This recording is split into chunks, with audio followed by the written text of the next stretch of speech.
Halo adik-adik, masih di channel Heriana Ana, membahas soal persiapan ujian sekolah. Video ini kita akan membahas soal-soal lanjutan dimulai dari nomor 21 sampai 30. Disimak baik-baik ya.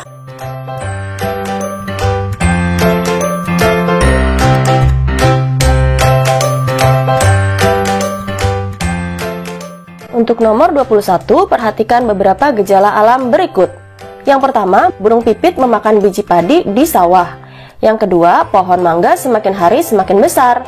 Yang ketiga, batu yang berada di sekitar sungai mengalami pelapukan. Yang keempat, di berbagai daerah dilanda banjir dan tebing-tebing longsor. Yang kelima, lumba-lumba setiap setengah jam sekali muncul ke permukaan air. Dan yang keenam, di Yogyakarta pernah terjadi gempa bumi yang menewaskan banyak orang. Gejala alam biotik terdapat pada nomor. Nah, karena yang ditanya adalah gejala alam biotik dan biotik itu berkaitan dengan makhluk hidup, maka kita cari yang berkaitan dengan hewan, manusia, atau tumbuhan. Untuk yang pertama, ada burung pipit memakan biji padi di sawah. Nah, burung pipit termasuk ke dalam makhluk hidup, sehingga untuk nomor 1 termasuk ke dalam gejala alam biotik. Yang kedua, pohon mangga semakin hari semakin besar. Nah, pohon mangga juga termasuk ke dalam makhluk hidup, sehingga nomor 2 juga termasuk ke dalam gejala alam biotik. Nomor 3, batu yang berada di sekitar sungai mengalami pelapukan. Nah, batu bukan termasuk makhluk hidup, sehingga nomor 3 termasuk ke dalam gejala alam abiotik. Nomor 4, di berbagai daerah dilanda banjir dan tebing-tebing longsor.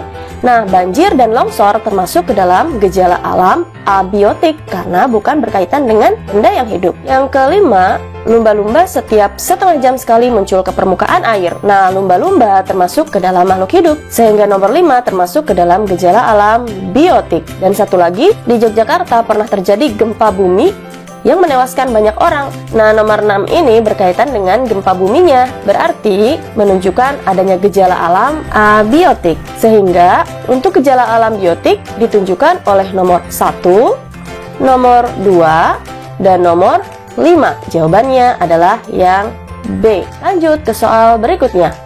Perhatikan gambar berikut.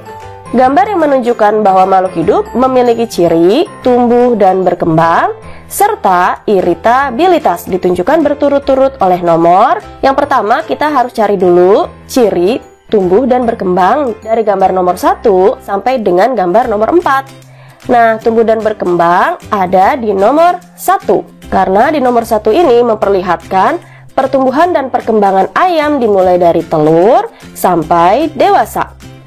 Sedangkan untuk iritabilitas atau disebut dengan peka terhadap rangsangan berada pada nomor 4. Nah, ini adalah gambar ciri makhluk hidup mengalami iritabilitas. Di sini ada gambar daun putri malu yang disentuh oleh tangan manusia.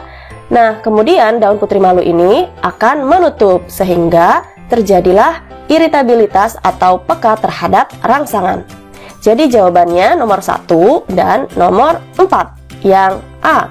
Untuk nomor 2 ada tanaman pisang dan ada anak pisangnya, sehingga nomor 2 merupakan ciri dari melakukan reproduksi. Dan gambar nomor 3 adalah gambar ciri hewan sedang memakan makanan, sehingga gambar nomor 3 memiliki ciri perlu nutrisi. Lanjut ke soal nomor 23. Perhatikan gambar hewan berikut. Kelompok hewan arachnida ditunjukkan oleh nomor. Nah, hewan arachnida termasuk ke dalam hewan yang memiliki ciri kakinya ada 8. Yang termasuk ke dalam contoh arachnida, misalkan ada laba-laba dan bisa juga dari kalajengking. Nah, kalau kita perhatikan baik-baik gambarnya, kelompok arachnida ditunjukkan oleh nomor 2 karena kalajengking, dan nomor 4 yaitu laba-laba. Jadi jawabannya C, 2 dan 4. Sedangkan untuk gambar nomor 1 ada gambar kumbang memiliki jumlah kaki hanya 6. Kumbang termasuk ke dalam jenis kelompok insekta atau serangga. Kupu-kupu juga termasuk ke dalam kelompok insekta atau serangga juga. Lanjut ke nomor 24. Bagian yang berfungsi mensekresikan zat sisa ditunjukkan oleh nomor. Nah, untuk gambar sel, bagian organel sel yang berfungsi mensekresikan zat sisa atau berkaitan dengan proses pengeluaran adalah organel badan Golgi. Untuk gambar yang sebelah kiri adalah gambar sel tumbuhan, sedangkan untuk gambar yang sebelah kanan adalah gambar sel hewan. Kita harus menentukan mana badan Golgi dari sel tumbuhan maupun dari sel hewan. Nah, badan Golgi cirinya adalah berbentuk kantong-kantong pipih yang bertumpuk-tumpuk. Untuk sel tumbuhan, badan Golginya ada di nomor 3. Nah, inilah badan Golgi. Sedangkan di sel hewan, badan Golginya ada di bagian L. Jadi jawabannya 3 dan L. Yang B. Untuk nomor 1, ini adalah bagian dinding sel tumbuhan. Nomor 2, ini adalah retikulum endoplasma atau disingkat RE. Gambar nomor 4 adalah gambar mitokondria. Sedangkan gambar nomor 5 adalah gambar kloroplas. Nah, untuk di sel hewan, bagian K adalah membran sel. Bagian M adalah vakuola. Bagian N adalah retikulum endoplasma atau RE. Dan bagian O adalah mitokondria. Lanjut ke nomor 25. Perhatikan skema jaring-jaring makanan pada ekosistem darat di bawah ini. Apabila populasi ular sangat berkurang karena banyak diburu oleh manusia, maka akan mengakibatkan populasi titik-titik. Nah, sekarang kita perhatikan populasi ular. Populasi ular ini jika berkurang, bagaimana dampaknya terhadap populasi makhluk hidup yang lain? Nah, kita perhatikan pilihan jawabannya dulu ya. Untuk yang A, katak dan populasi burung meningkat. Jika ularnya berkurang, maka katak akan meningkat. Betul ya, kataknya akan meningkat. Kenapa kataknya akan meningkat? Karena pada saat ularnya berkurang, maka tidak ada yang memakan si katak, sehingga kataknya meningkat. Dan kalau untuk burung, kita lihat di sini, untuk burung tidak ada interaksi secara langsung dengan ular. Jadi, kemungkinan bukan yang ini ya jawabannya. Kita akan mencari yang berkaitan langsung dengan ular. Yang B, populasi capung dan populasi serigala meningkat. Nah, untuk capung, karena capung itu dimakan oleh katak yang meningkat, maka capung seharusnya menurun ya. Jadi jawaban yang B juga salah. Yang C, tikus meningkat dan populasi belalang menurun. Kita lihat untuk populasi tikus. Pada saat populasi ular berkurang, sehingga populasi tikus akan meningkat. Nah, ini betul ya. Kenapa tikusnya meningkat? Karena ular yang biasa memakan tikus berkurang, sehingga populasi tikusnya semakin lama semakin banyak. Kemudian belalang menurun. Nah, untuk belalang, karena belalang dimakan oleh katak, dan kataknya meningkat, sehingga lama-lama belalangnya akan menurun dan habis dimakan oleh katak. Sehingga jawaban C betul ya, tikusnya meningkat dan populasi belalangnya menurun. Kalau yang D, populasi kupu-kupu meningkat dan populasi elang menurun. Kita lihat, nah kalau kupu-kupu, karena kupu-kupu dimakan oleh katak dan kataknya meningkat, sehingga kupu-kupu seharusnya menurun ya, bukan meningkat. Dan untuk burung elang, karena makanannya atau si ularnya berkurang, maka burung elang pun pasti menurun. Kalau yang ini betul, tapi untuk kupu-kupunya salah. Jadi jawabannya sudah pasti yang C. Berikutnya nomor 26. Pada ekosistem sungai, populasi ikannya sudah sangat sedikit. Hal ini dikarenakan air sungai sudah tercemar karena limbah rumah tangga dan pertanian. Usaha yang dapat dilakukan untuk mengatasi penurunan jumlah populasi ikan tersebut adalah A. Mengatur waktu pembuangan sampah di sungai, B. Menggunakan pupuk yang ramah lingkungan, C. Menanam pohon di sepanjang aliran sungai, atau D. Menebar bibit ikan secara periodik. Nah, dari pilihan-pilihan jawaban ini yang paling tepat adalah yang B. Menggunakan pupuk yang ramah lingkungan, sehingga air sungainya tidak tercemar dan ekosistem di sungai tidak akan mati. Berikutnya nomor 27. Perhatikan gambar berikut. Untuk mengatasi keadaan ini, maka usaha yang dilakukan di Jakarta dengan mengimbau masyarakat untuk dapat menggunakan transportasi massal untuk melakukan perjalanannya dan dilakukan penanaman lidah mertua atau Sansevieria trifaciata. Keuntungan melakukan penanaman tanaman ini adalah: apakah A. Tanaman lidah mertua dapat hidup di tanah yang berpasir, B. Tanaman lidah mertua mampu menyerap berbagai polutan, C. Tanaman lidah mertua merupakan jenis tanaman perdu, atau D. Tanaman lidah mertua memiliki banyak klorofil untuk melakukan fotosintesis. Nah, sesuai dengan gambar di sini ada gambar polusi atau pencemaran udara yang terjadi di kota Jakarta. Sehingga penanaman tanaman lidah mertua berkaitan dengan penyerapan zat pencemar atau polutan. sehingga jawaban yang paling tepat adalah yang B. Tanaman lidah mertua mampu menyerap berbagai polutan. Lanjut ke nomor 28. Perhatikan bunga Mirabilis jalapa atau bunga pukul 4 di bawah ini. Gerakan mekarnya bunga pukul 4 pada sore hari merupakan contoh gerak. Nah, pada siang hari bunga Mirabilis jalapa akan menutup, sedangkan pada sore hari Mirabilis jalapa akan mekar. Nah, ini berkaitan dengan rangsangan terhadap cahaya. Dalam istilah biologi, cahaya dituliskan dengan foto. Jadi, kita akan mencari yang depannya foto ya. Ada dua kemungkinan jawaban, bisa foto nasti dan bisa juga foto tropisme. Nah, yang membedakannya antara nasti dan tropisme apa?